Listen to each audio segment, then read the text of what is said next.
Bonsoir. Alors, bienvenue à cette séance extraordinaire du Conseil d'arrondissement du mardi 15 octobre 2019 sur le budget d'arrondissement. Alors, je m'appelle Émilie Tuillier, je suis la mairesse de l'arrondissement.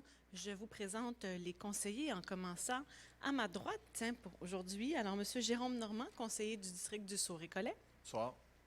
Mme Nathalie Goulet, conseillère du district d'Unsick. Bonsoir. Mme Effie Gianou, conseillère du district de Bordeaux-Cartierville. Bonsoir. Et M. Adrien Parizeau, en fait, a fait le marathon de Chicago. Il se préparait depuis des mois. C'est un grand athlète. Alors, il est absent aujourd'hui parce qu'il est encore à Chicago. Il reviendra sous peu à Montréal. Donc, je vous souhaite la bienvenue. Vous savez, comme à l'habitude, qu'il y a à l'arrière les dossiers du conseil d'arrondissement dont vous pouvez prendre connaissance. Et j'invite nos employés municipaux à se présenter, en commençant par Mme Lisa Siminaro, qui est directrice de l'arrondissement par intérim. Alors oui, je vous ai présenté, vous pourrez présenter votre équipe.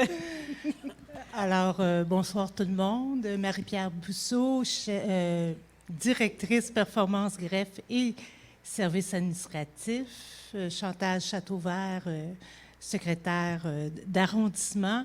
Et dans notre équipe, Mario Lavallée, conseiller en gestion des ressources financières, chef d'équipe.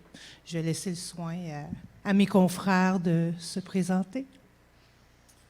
Bonsoir, Gilles Côté, directeur du développement du territoire.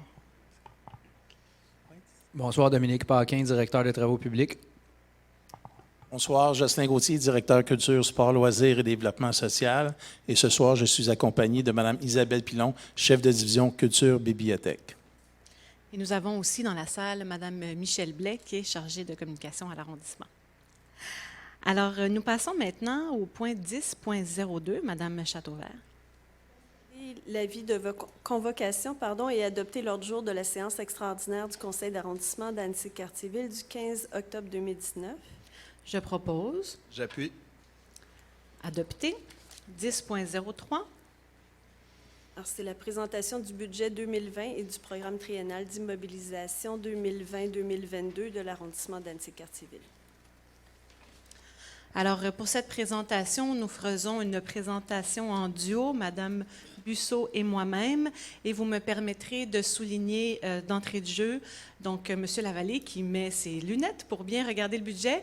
C'était son dernier budget avec nous à l'arrondissement d'Annecy-Cartierville, donc au nom de toute l'équipe, merci beaucoup pour toutes ces années à l'arrondissement, merci pour votre travail, votre contribution, et on vous souhaite une retraite active dans les prochains mois, pas tout de suite, mais l'année prochaine. Merci pour tout. Alors, nous allons à la présentation. Voilà. Vous pourrez suivre en regardant les photos. Donc, il y a des choses très techniques que nous devons faire, vous nous le permettrez. Donc, les articles 474.2 de la Loi sur les cités et villes et 956 du Code municipal prévoient l'obligation pour le Conseil de tenir, au cours de la période de l'adoption de son budget annuel, une séance pendant laquelle les délibérations du Conseil et la période de questions doivent porter exclusivement sur le budget de fonctionnement ou le programme triennal d'immobilisation. Il s'agit en fait d'une séance extraordinaire consacrée au budget de la municipalité. Et c'est pourquoi nous sommes en séance aujourd'hui. Comment ça se passe, l'adoption des budgets? Alors, nous avons l'adoption des budgets, donc deux types de budgets, le budget de fonctionnement et le programme triennal d'immobilisation de l'arrondissement par le conseil d'arrondissement, ce que nous faisons ce soir. Ensuite, il y a dépôt des budgets d'arrondissement au comité exécutif de la Ville de Montréal, puis adoption du budget de la Ville de Montréal par le conseil municipal et adoption du budget de l'agglomération par le conseil d'agglomération. Alors, vous connaissez sans doute l'arrondissement d'Annecy-Cartierville, mais ça vaut toujours la peine de se le remémorer. Nous avons une population quand même très nombreuse, 137 259 personnes sur une superficie de 24 km². Nous avons un très grand arrondissement. Au niveau des infrastructures, vous verrez l'importance dans le budget, donc 326 km de rues locales et artérielles, 482 km de trottoirs, 357 km de conduite d'égout et 340 km de conduite d'aqueduc. Tout ça seulement pour notre territoire. 77 parcs et 79 installations. Le parc immobilier, donc, aussi grand que la Maison de la Culture ou des chalets de parc, par exemple. Continuons avec quelques chiffres. Nous avons 8 jardins communautaires, 10 jeux d'eau, 6 pataugeoires, 3 piscines, 2 arénas, 19 patinoires extérieures et 3 bibliothèques. Alors, nous entrons maintenant dans le budget de fonctionnement. Le budget de fonctionnement présente la manière dont l'arrondissement équilibre ses dépenses et ses revenus afin de financer les services qu'il offre à la population. Il comprend notamment les dépenses suivantes. Donc, vous verrez que ce sont des dépenses d'opération. Donc, les opérations de déneigement, la collecte des résidus alimentaires, des résidus verts, des matières recyclables et des matières résiduelles, l'entretien des rues, des parcs et des espaces verts, et les services rendus dans les bibliothèques, la Maison de la Culture et les installations sportives. Et beaucoup plus, en fait. Nous avons un budget équilibré parce que la loi nous demande d'avoir un budget équilibré cette année, donc pour 2020, de 57 223 200 $, une hausse de 1 % par rapport au budget de l'année 2019.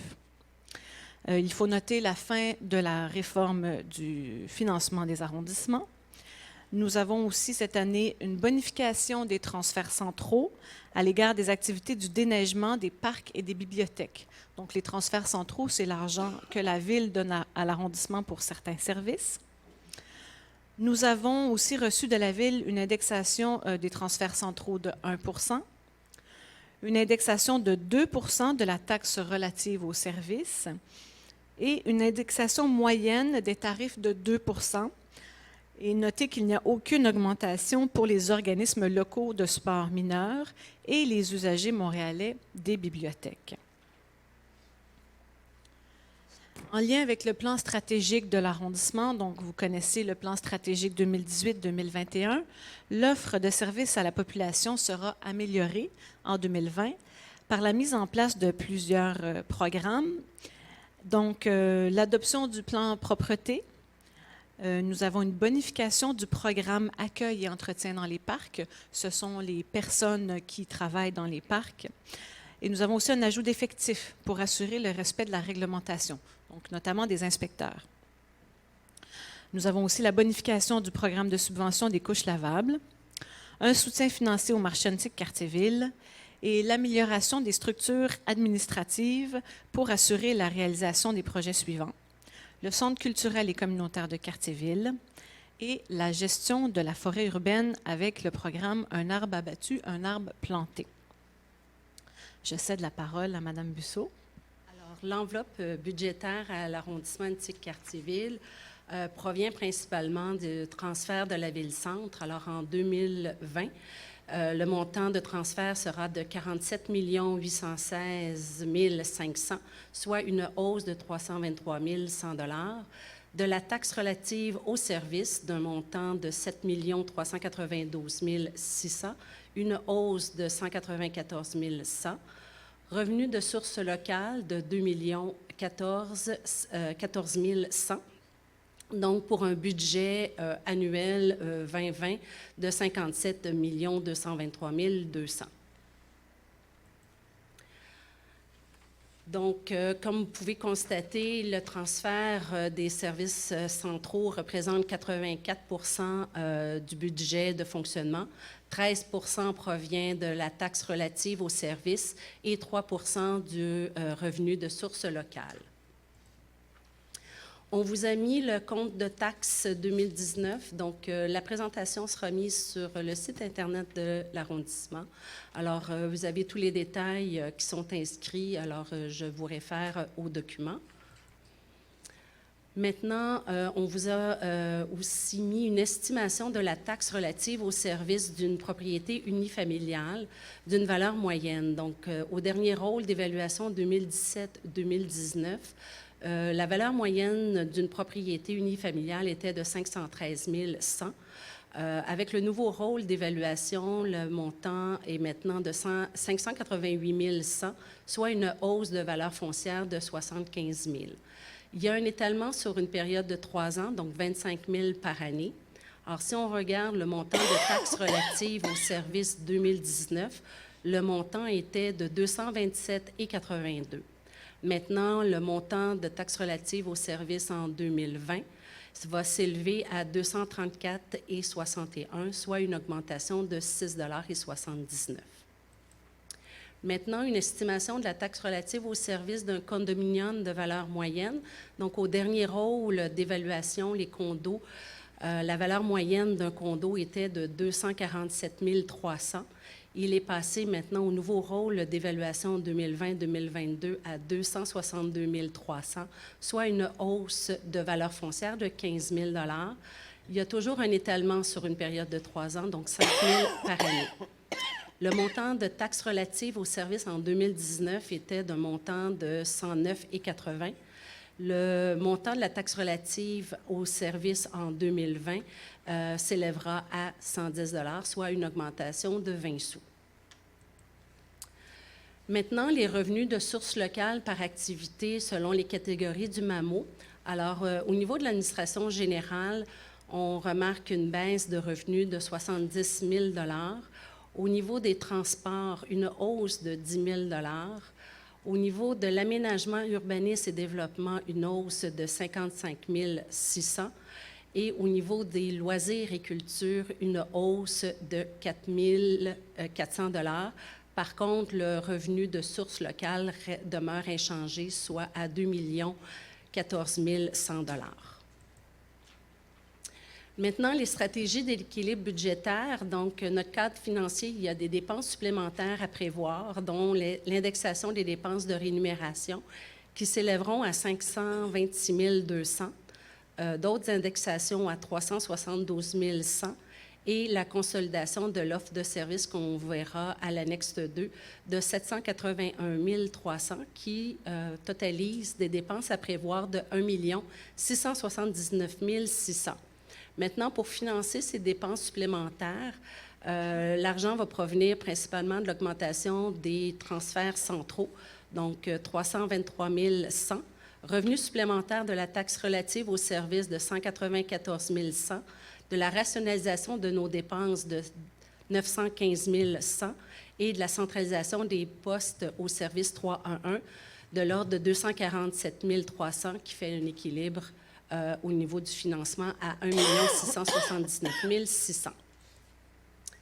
Le budget de fonctionnement 2020 par direction. Alors, à la direction des travaux publics, le budget 2020 s'élèvera à 23 703 400.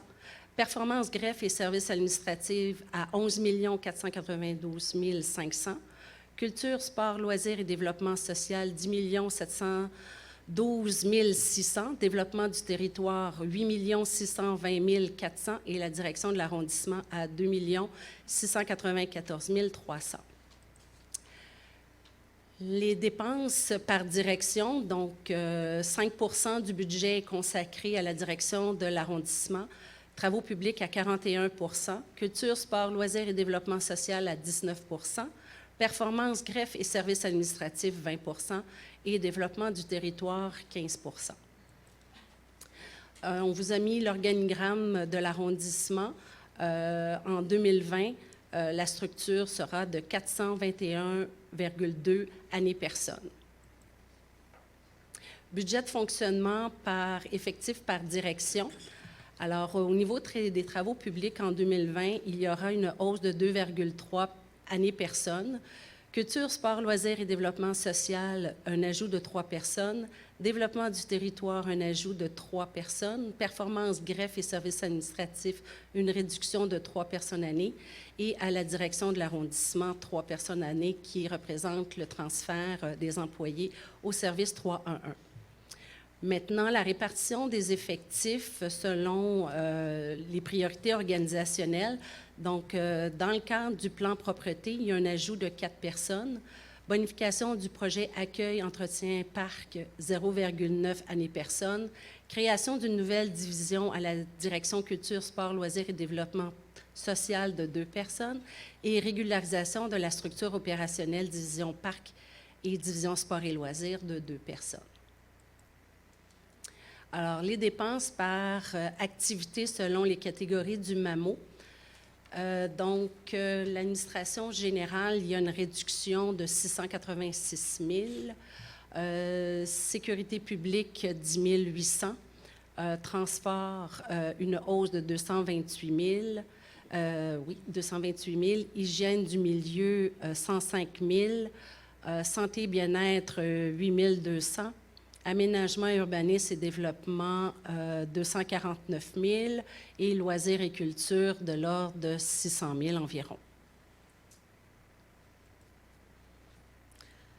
Alors, vous savez que nous avons des réserves financières à l'arrondissement depuis plusieurs années et nous vous avons mis 3 photos, donc à 3 moments distincts, donc le 31 décembre 2017, le 31 décembre 2018 et en 2019, évidemment, on ne vous l'a pas mis au 31 décembre parce qu'on n'y est pas encore, on vous l'a mis au 15 octobre, donc aujourd'hui. Alors, vous voyez que les réserves fluctuent en fonction des dossiers et qu'en ce moment, nous sommes à 9 927 183 $ au total dans les réserves. Donc, la réserve pour imprévu, je pars depuis le bas vers le haut. Donc, évidemment, pour combler tous les imprévus qui pourraient arriver. On a quand même un bon coussin. Santé et sécurité au travail. Donc, c'est une réserve qu'on se doit d'avoir au besoin pour des accidents de travail. Une réserve immobilière à 4,5 millions de $ environ, puisque nous avons un très gros projet qui est le futur centre culturel et communautaire de Cartierville.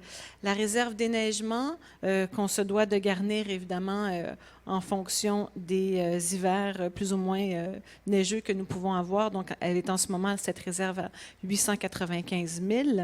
Et une réserve développement, donc en fait de l'argent qui est un peu en surplus, qui peut être utilisé à plusieurs fins, de 2,7 millions de $ environ. Et on vous a fait, sur la page suivante, tout ce qui a été approuvé, en fait, dans l'année 2019. Donc, vous avez d'abord le solde des réserves au 31 décembre 2018 que nous avions sur la page précédente, donc 7 366 667 $. Nous avons affecté le surplus de gestion 2018 à la réserve, donc en ajoutant 4,3 millions environ, pour un total, pas en janvier, mais en tout cas début 2019, de 11 741 367 $.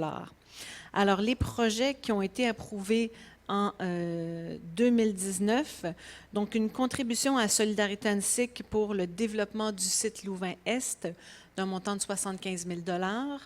Le plan propreté 2019, 250 000 $.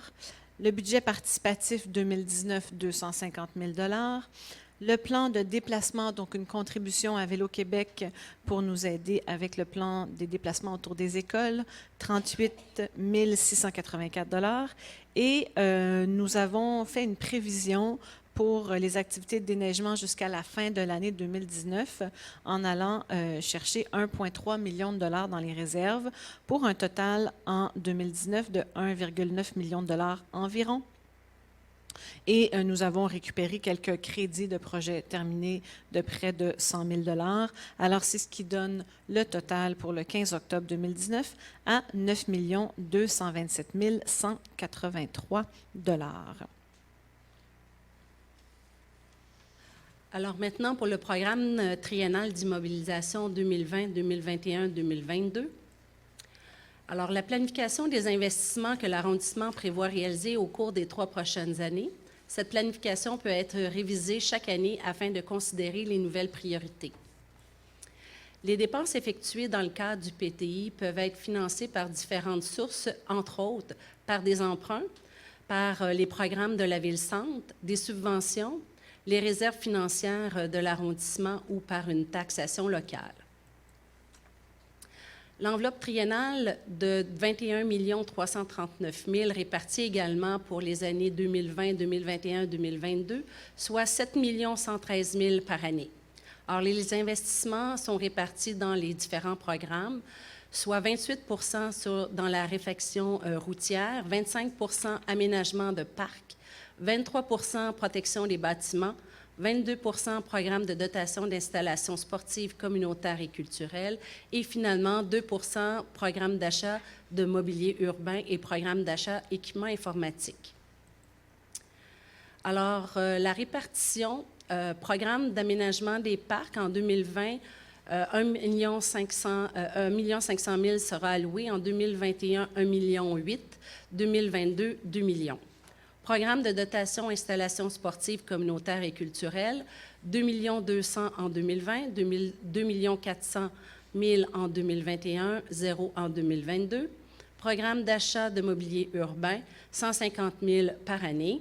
Programme de réfection routière, 2 213 000 en 2020, 1 713 000 en 2021 et 1 963 000 en 2022. Programme de protection de bâtiments, 1 million en 2020, 1 million en 2021 et 3 millions en 2022. Programme d'achat équipements et informatique, 50 000 en 2020, 50 000 en 2021 et 0 en 2022, qui fait la répartition de 7 113 000 par année pour un total pour les 3 prochaines années de 21 339 000. Alors, voyons maintenant à quoi correspondent ces différents programmes d'immobilisation. Alors, tout d'abord, le programme de réfection routière, qui est probablement le plus visible. Donc, pour le réseau routier, c'est la planification des travaux qui sera effectuée en assurant une coordination avec les différents services centraux impliqués, notamment le service de l'eau. En 2020, l'arrondissement bonifiera également la réalisation de ces travaux par l'utilisation des enveloppes budgétaires qui lui seront alloués par l'entremise des différents programmes de la Ville-Centre. Nous avons aussi le programme d'aménagement de parcs. Alors, vous savez qu'on fait toujours des consultations publiques avant de faire des aménagements majeurs dans les parcs. Donc, nous avons tenu dans les dernières années des consultations pour les parcs Onsic et des Hirondelles qui ont permis de définir les différents types d'aménagements à réaliser dans ces parcs. Pour le parc Onsic, des travaux de réaménagement des aires de jeu, l'aménagement d'un sentier multifonctionnel, l'aménagement d'un nouveau plan chaudrome, le skatepark, et la restauration de l'étang sont prévus. Pour le parc des Hirondelles, les travaux d'aménagement d'aires de pique-nique, de détente et d'activités devraient débuter dans les secteurs Fleury et Sauvé. Finalement, l'aménagement d'un espace public au coin des rues Christophe-Colomb et Crémazie devrait également être réalisé en 2020. En ce qui concerne le programme de protection de bâtiments, l'analyse des propositions et des recommandations provenant des consultations publiques permettra de préciser les travaux à réaliser pour l'amélioration des installations ainsi que la réfection de la pataugeoire au parc Henri-Julien. Un montant de 1,9 million provenant du programme aquatique Montréal complétera le financement de ce projet. Là, j'ai sauté une page. Non, j'y suis comme ça. On est maintenant dans le programme de dotation d'installations sportives, communautaires et culturelles. Alors, vous regarderez, si vous avez vu les autres présentations des années antérieures, c'est un ajout. Nous avons ajouté cette catégorie puisque nous avons à voir une nouvelle installation. Donc, pas seulement de la protection, mais une nouvelle installation. Et donc, c'est le futur centre culturel et communautaire de Cartierville. Il y a eu diverses consultations afin d'identifier les aménagements prévus de ces espaces et les travaux débuteront en 2020, ce que vous avez vu dans le PTI. Donc, on a des montants pour 2020, 2021. Ensuite, on avait un 0 pour 2022 parce qu'on souhaite avoir terminé les travaux pour notre nouveau centre culturel communautaire de Cartierville. Alors, ça fait le tour de la présentation. Voilà.